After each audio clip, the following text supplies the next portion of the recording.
세상에 묻혀 사는 생활은 어려운 일이요. 마음 맞지 않는 사람들과 함께 살아야 하는 것은 더욱 어려운 일이다. 탄생과 죽음의 여행길에서 지친 나그네가 되는 것은 괴로운 일이니 그대여 무지에 지친 나그네가 되지 말라. 그리고 어느 한 곳에 얽매이지도 말고 동서남북으로 그냥 자유롭게 살아라. 그것이 사랑이든 의무든 여하튼 어떤 명분으로라도 얽매인다는 것은 괴로운 일이다. 저 불멸을 향해 가는 자여, 그 어디에도 얽매이지 말라. 또한 어떤 명분으로라도 다른 사람을 얽어매지 말라. 그것은 집착이다. 지옥보다 더한 어둠이다. 떠나보내는 것은 우리에게 자유를 주며 자유는 행복의 유일한 조건이다. 만약 우리 마음속에 분노, 불안, 소유 등 어떤 것에라도 집착한다면 우리는 자유로울 수 없다. 혼자가 된다는 것을 두려워 말라.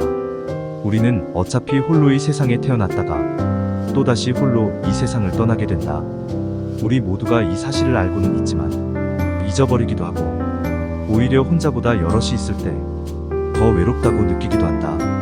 외롭지 않을 줄 알았는데 그렇지 않다는 것을 깨닫는 순간 우리는 방황하기 시작한다. 홀로 서는 것은 두렵고 걱정스러운 일이다. 친밀한 관계 속에서 온전히 살아있음을 느끼다가 버려질지도 모른다는 두려움을 갖기 시작하면 방향 감각을 완전히 잃고 만다. 다행히 삶의 끝을 향해 갈수록 정서적인 의존은 대개 줄어든다. 사람은 나이가 들수록 인간관계에 관심을 덜 보이고 혼자 있는 것에 더 만족하며 내면의 관심사에 몰두하는 경향이 있기 때문이다. 중년이나 그 이후의 나이에 이런 변화가 찾아온다는 것은 어쩌면 죽음으로 인해 사람들과 어쩔 수 없이 해야 하는 이별을 덜 고통스럽게 하려는 자연의 자비로운 섭리이리라. 그러나 그렇다고 해도 여전히 홀로 있는 시간은 누군가에게는 고독함이자 또 다른 누군가에게는 지독한 외로움의 시간일 것이다. 신학자 폴테리는 외로움이란 혼자 있는 고통을 표현하기 위한 말이고 고독이란 혼자 있는 즐거움을 표현하기 위한 말이라고 했다. 한 번쯤 멈춰 스스로에게 물어봤으면 한다. 당신에게 홀로 있음은 혼자 있는 고통입니까? 혼자 있는 즐거움입니까? 나 이외의 것 지구의 부가 나를 지켜주고 다른 존재를 의존해야만 내가 편안해진다면 이것은 외로움이다. 외로움은 굉장히 약해진 상태다. 그러나 고독은 기대는 것이 아니라 내가 나로 존재하는 것이다. 자기가 자기로 되어 있다면 인간은 개방적이 된다. 궁금증과 호기심을 기반으로 하기 때문에 개방적이고 고독하면 예민함을 유지하고 깨어 있을 수 있다. 고독하다는 것은 고립된 것이 아니냐고 생각할 수도 있다.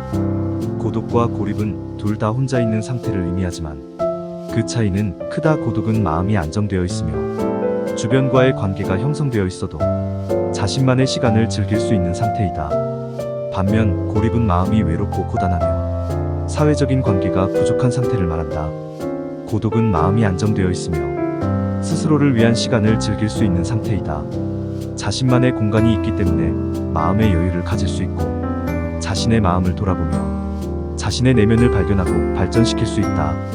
그러나 고립은 불안정하고 부정적인 마음 상태를 유발한다. 사회적인 관계가 부족하거나 사람들과 소통이 되지 않을 때 느끼는 마음 상태로 이때는 자신의 생각이나 감정을 다른 사람과 공유할 수 없어 더욱 외로움을 느끼게 된다.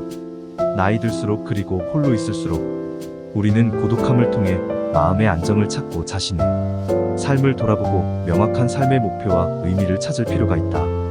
이를 통해 자신이 원하는 것이 무엇인지, 어떤 삶을 살아가고 싶은지를 깊이 생각해 봐야 한다.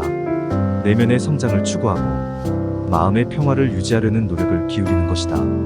생각하는 걸 멈추고 스스로를 들여다보지 못하면 어떻게 될까? 스스로 아무것도 하지 못하고 내면에 자리 잡은 나의 두려움과 마주하지 못할 것이다.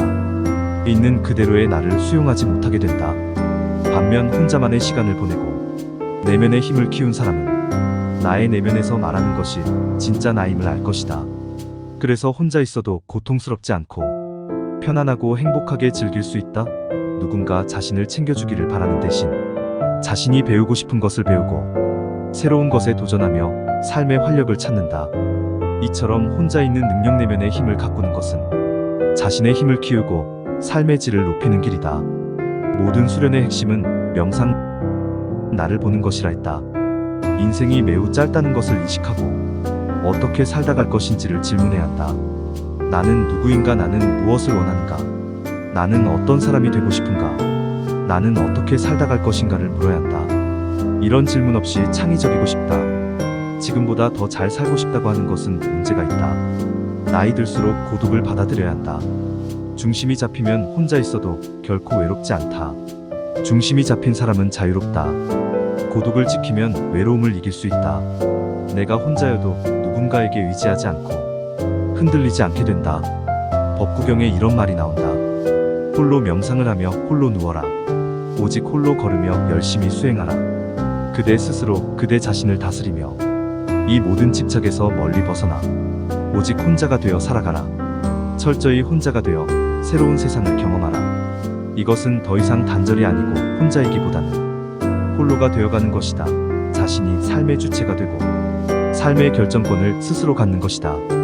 이것은 순전히 우리의 마음먹기에 달렸다. 어떤 마음으로 삶을 바라보느냐에 따라 고립될 수도 있고 홀로 서서 삶의 주인이 될 수도 있다. 어떤 사람이 혼자서 즐거울 수 있을지 또 고독 속에서 무슨 행복이 있을지 여전히 궁금할 것이다. 중요한 것은 인간관계가 행복을 결정하지는 않는다는 것이다. 우리가 지나치게 오직 인간관계에만 집중하다 보니 우리가 성취감을 느낄 수 있는 다른 방법들에 주목하지 않은 탓이다. 혼자 있는 능력은 변화를 받아들이게 하고 상상이라는 내면 세계와 늘 접촉하게 한다. 친밀한 관계를 맺는 능력이 부족한 사람이라 해도 창의적인 상상력의 개발로 치유될 수 있다. 많은 창의적인 사람들은 인간관계보다는 자신의 삶에서 의미와 질서를 만드는 것에 주로 관심을 기울이기도 한다. 바쁘게 돌아가는 세상에서 우리 모두 좋은 본성과 너무도 오랫동안 떨어져 시들어가고 일에 지치고 쾌락의 진력이 났을 때 고독은 얼마나 반갑고 고마운가.